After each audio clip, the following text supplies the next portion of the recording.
Hey there, gang. This is a video that many of you who have been with me on this journey on this channel will not be surprised about.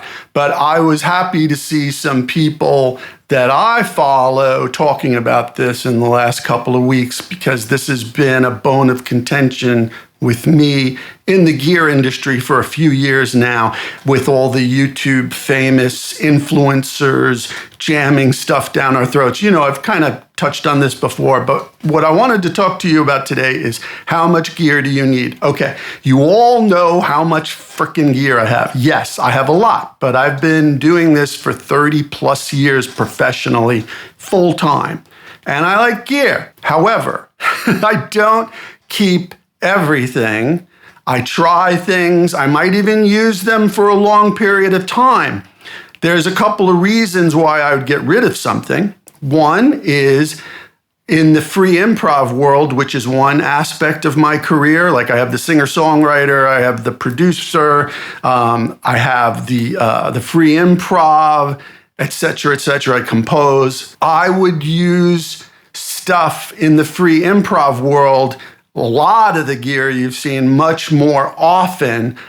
However, I don't want to repeat myself. I mean, that's the whole credo, if you will, of free improv. Like, we don't repeat ourselves. It's completely spontaneous improvisation, and it's more about sound than notes, which is why I explore sounds. I explore a lot of different textures. I don't want to keep that stuff over a long period of time because I don't want to sound the same all the time. And it's not just for my fellow players or the audience, it's for me. Like, I can't imagine sounding the same all the time. It would just make me crazy. So that's the first reason I would get rid of stuff.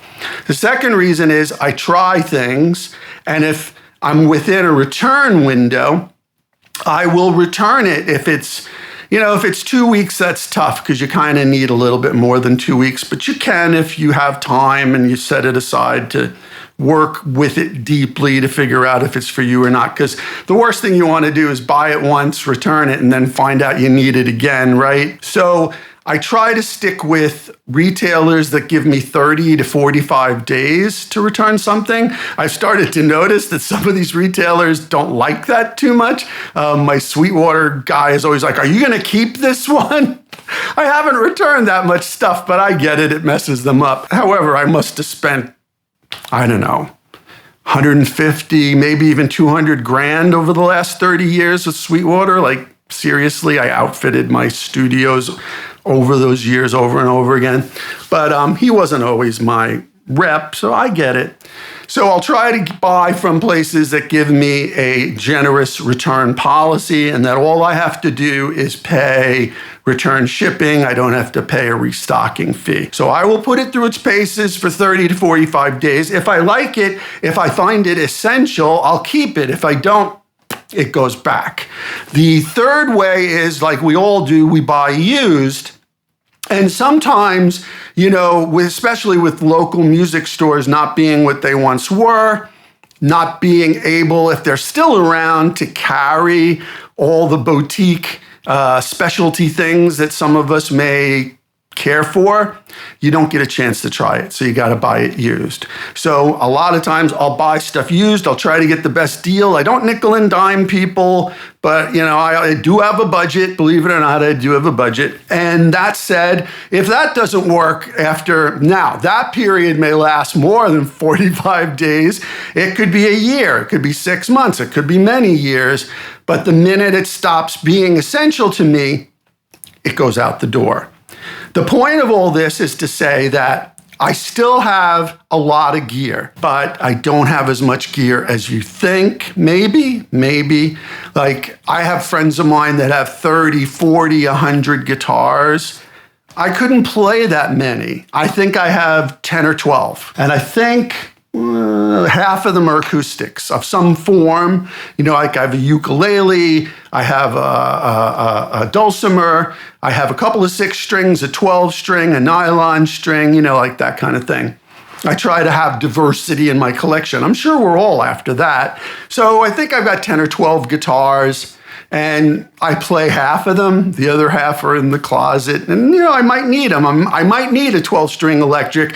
I was producing a session a few years ago, and a guy was flying in, and he's like, you got a 12-string electric that I could use? Because he didn't want to obviously bring more than he needed. And I'm like, actually, I do. And he loved it. He loved my 12-string, and it's not an expensive one. It's one I bought for like $300 and just had it fitted up really well and professionally set up.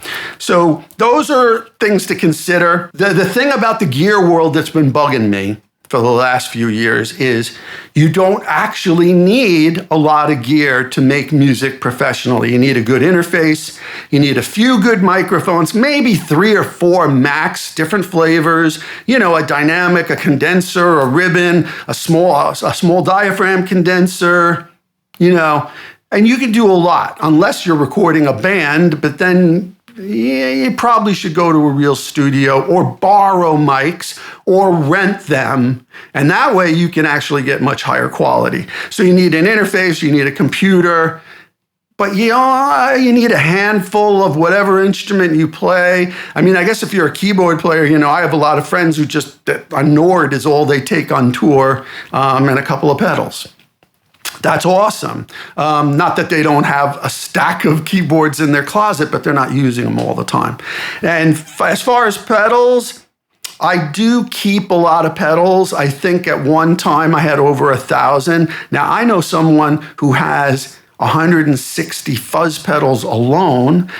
So he's got to have like 1,000, I don't know, maybe 10,000 pedals. But at one time I had 1,000. Now I'm down to about 100. And I have a few multi-effects units like the HX Effects and the Pod Go. I got rid of my HX Stomp because the Pod Go and the HX Effects can cover it, whether I'm playing through a PA or playing through an amp. And, and then I've got pedal boards. Yes, I do have 5 or 6 main pedal boards because what I like to do is set them up to be different flavors. And I want to work fast. I'm by myself in the studio when I'm working here. And if I'm in a studio and I have a full staff and everything, and then it's easy to make things happen quickly. But here by myself, I want to just go from station to station. So I look at pedal boards as stations.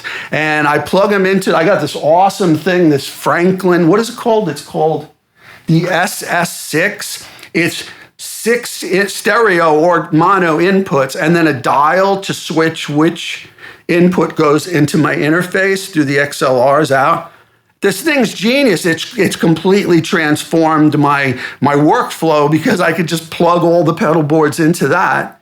Even my pedal boards into where I use, say, if I use the Friedman IRX or I use the Freeway cabin amp simulator or I use the Simplifier, whatever, I can just, boom. I like to record direct when I'm by myself because I can control the environment a little better. That Franklin SS6 transformed everything. So that was a key buy because it simplified everything. So maybe I have 100 pedals total, including what's on those 5 or 6 boards. That's more than I'll ever need. And frankly, probably in the future, I could get rid of some of those. But unless I have to, I don't want to because I don't need the money right now. But I am being very cautious about where I spend my money more and more. And that's what I want you to think about. You don't need all this gear. I've been making music professionally for 30 years. I made money when they were still paying us. And, I've done well. I invested well too, which is fortunate and lucky as hell. So I can do this, but you don't need it. You don't need it. So I just want you to think about, yeah, it's all cool, and I love having it at my fingertips, and I love being able to pull things out and have the ability to do all that. I just don't think it's necessary. It's really unnecessary. It's really about the performance and the heart and the emotion and the feel that you're bringing to it. I know people say this all the time, but it is true. You don't need so much gear. So I would be really, really careful when shopping. Whenever you can try something first, like let's talk about guitars for a second. Guitars have horrible resale value. Like a new car, when you walk off the lot, it's lost like 30% or more of its value. Guitars are like that, but maybe worse because they take longer to sell. It's just not a good idea. So that's where you should go to a Guitar Center or a local store and try what you can. If somebody's selling something used, maybe you can try it on Craigslist and be honest with them in advance and say, look, I'm interested in this, but I hope you won't mind if I get to try it first. I don't want to give you the impression that I'm definitely buying because I've never played one of these, but I am seriously interested. So if you're okay with that, just with guitars, be really, really careful. Like they're going to be, unless they're vintage pieces that are going to be worth money down the road, oh man, just be careful with that. So don't collect gear. It's not a money-making proposition for the most part. It's a heartache. And you'll just have a bunch of stuff gathering dust that you're just going to have to clean off one day and put it on Reverb, take nice pictures, do the whole bit. It's not worth it. It's not worth it unless you have the means to do so and you don't mind holding on to them, keeping them. That's my recommendation to you. Do not collect gear. Try it out when and where you can. Deeply check out all these demos on YouTube, but then understand things don't always sound the way you think they're going to sound. A, with your rig, and B, because they do some post-production. That's why with my demos, there's no post-production. What you hear is what you get. So try to listen to as many demos, read about the stuff, ask people who have had it, who have played it, and try to at least test it out if you can before you buy it. Or if you're not opposed to buying used and then checking it out and losing a few dollars, because you do lose a few dollars. Even if you get a good deal, once Reverb or eBay or whoever takes their cut, unless you're selling it all on Craigslist, and even there you got people like, haggling with you all the time.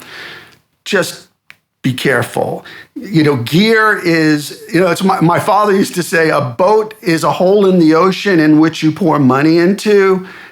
Gear is a hole in the ocean in which you pour money into. So just be careful. You don't need it.